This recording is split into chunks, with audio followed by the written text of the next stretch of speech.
Hello guys, my self Bhagirath Giri और इस video में हम लोग देखने वाले हैं लेट और कॉन्स्ट कीवर्ड कैसे वर्क करते हैं। तो गाइस हमारी ES6 की सीरीज का ये सेकंड वीडियो है। पहला एक वीडियो मैं बना चुका हूं जिसमें हमने ये समझा था कि ES6 क्या है।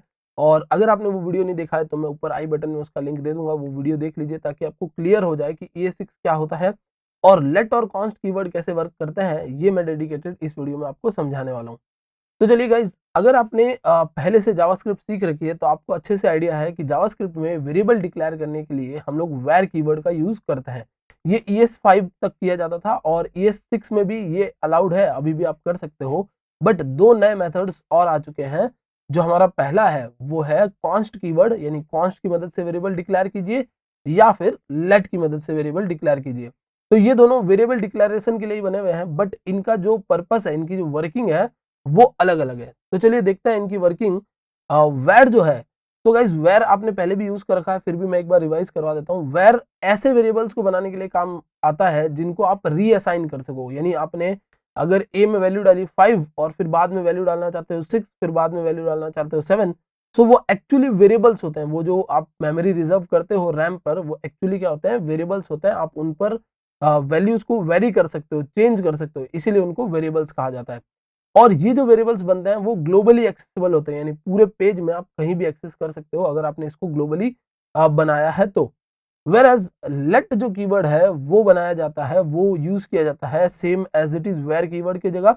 लेकिन जो फर्क है वो ये है कि इसका जो वेरिएबल है वो ग्लोबली एक्सेसिबल ना होकर सिर्फ और सिर्फ ब्लॉक एक्सेसिबल होता है। यानी जिस ब्लॉक में, यानी जहां से आपने डिफाइन किया है उसके नीचे वो एक्सेसिबल है, उससे ऊपर वो एक्सेसिबल नहीं है। अभी मैं दोनों के बीच में आपको एक छोटे से प्रोग्राम के थ्रू कंपैरिजन भी बताऊंगा, जिससे आपको इजीली क्लियर हो जाएगा कि ये दोनों के अंदर डिफरेंस क्या है, मतलब कैसे कंपाइलर इनको ट्रीट करता है।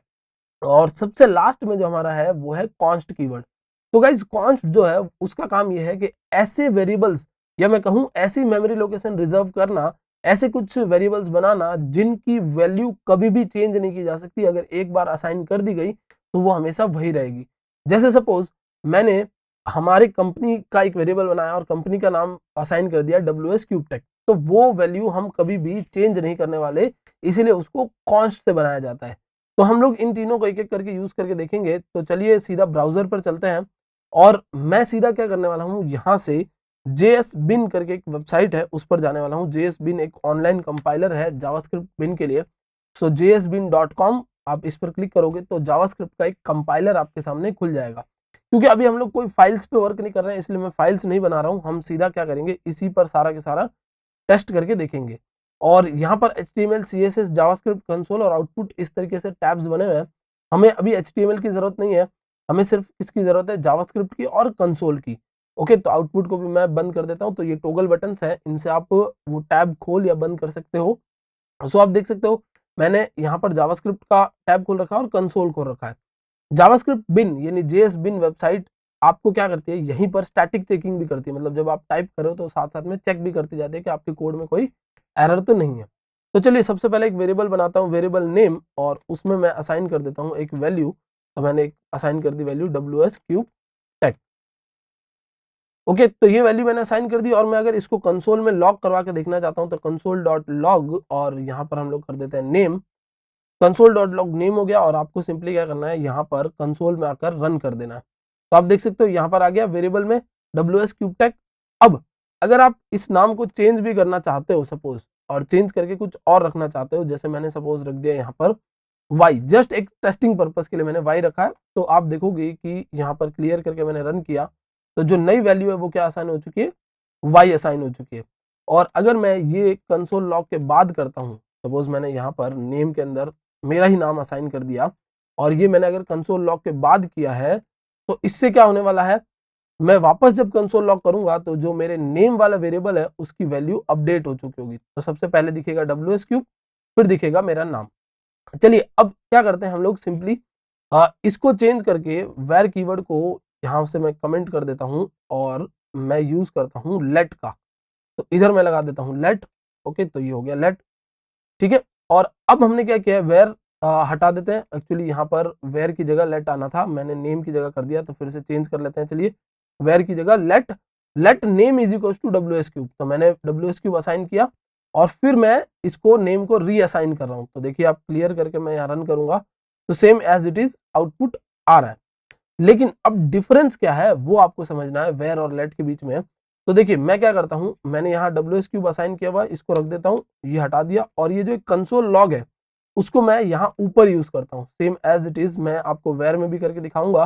तो चलिए पहले हम वेयर में कर लेते हैं। मैं इसको कर देता हूँ कमेंट आउट, और वेयर में क्या करता हूँ, मैं ये सारा के सारा अनकमेंट करके ये जो सेकंड असाइनिंग है वो हटा देता हूँ, और ऊपर करता हूँ कंसोल डॉट लॉग। कंसोल में लॉग किया हमने और नेम, ठीक है। चलिए तो कंसोल लॉग नेम कर दिया हमने, और मैं यहाँ क्लियर करके रन करता हूँ। तो आप देखिए ये क्या बता रहा है, JS बिन आउटपुट, ठीक है। यानी आपने कुछ भी वैल्यू नहीं डाली थी, बट ये एक रैंडम सी वैल्यू पिक करके यहाँ पर दिखा रहा है JS बिन आउटपुट कंसोल लॉग में, और फिर बाद में क्या कर रहा है, WS³ असाइन कर रहा है।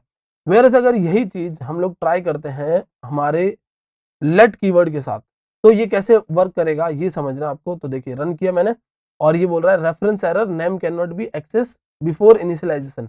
सो वेयर क्या करते हो आप, वेयर को जब असाइन करते हो कहीं पर भी इनिशियलाइज या डिक्लेयर करते हो, उसके ऊपर भी यूज करते हो तो उसमें एक रैंडम सी वैल्यू चली जाती है, या आप कह सकते हो अनडिफाइंड चला जाता है। बट लेट में ऐसा नहीं होता। लेट में अगर आपने कोई वेरिएबल बनाया है, तो अगर आप पहले उसको यूज करना चाहते हो तो वो रेफरेंस एरर क्रिएट करके दे देता है। ये एक फायदा होता है। इससे क्या है, आपके कोड में कोई भी आप ऐसा कोई बग नहीं छोड़ देते हो जिसमें आपने वेरिएबल यूज तो किया बट उसको आपने कभी डिक्लेयर या असाइन किया ही नहीं था। सो चलिए ये तो बात हो गई हमारे यहाँ तक की लेट और वेयर की। अब बात करते हैं हम लोग कॉन्स्ट की। तो मैंने यहाँ पर const name is equal to, फिर से मैंने लिखा WS³ टैग, और अब मैंने क्या किया, एक कांस्टेंट वेरिएबल बनाया, यानी मैंने कांस्टेंट मेमोरी स्पेस रिजर्व की है। ज्यादा टेक्निकली हम लोग इस तरीके से समझ सकते हैं, क्योंकि वेरिएबल्स का मतलब तो एक्चुअली वेरी करने वाले होते हैं। तो हमने क्या किया, ऐसी मेमोरी स्पेस रिजर्व की है जो कांस्टेंट होगी। तो देखिए यहाँ कंसोल लॉग किया और WS³ आ रहा है। अब मैं क्या करता हूँ, यहाँ पर नेम में मेरा नाम लिखकर इसको रीअसाइन करने की कोशिश करता हूँ।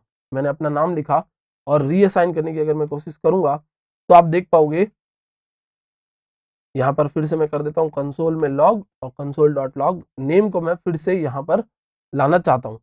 अगर ये वेर या लेट होता तो क्या करता, जो नया नाम आया है उसको भी कंसोल लॉग कर देता, बट ये क्या करेगा, क्लियर एंड रन करने पर ये एक एरर देगा। और एरर क्या देगा, assign to constant variables are not possible. आप अगर कांस्टेंट वेरिएबल कोई बनाते हो तो उस पर रीअसाइनिंग पॉसिबल नहीं है। तो सबसे पहला तो जो था आउटपुट वो सही आया, दूसरे में क्या आ रहा है, एरर आ रहा है।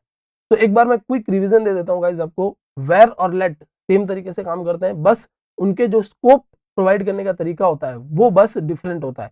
वेयर एज कॉन्स्ट कैसे वर्क करता है, कॉन्स्ट में आपने एक बार अगर कोई वैल्यू असाइन कर दी तो आप उसको रीअसाइन नहीं कर सकते। सो आई होप गाइस ये कंसेप्ट आपको अच्छे से समझ में आ गया होगा। That's it for this video. Thank you so much for watching.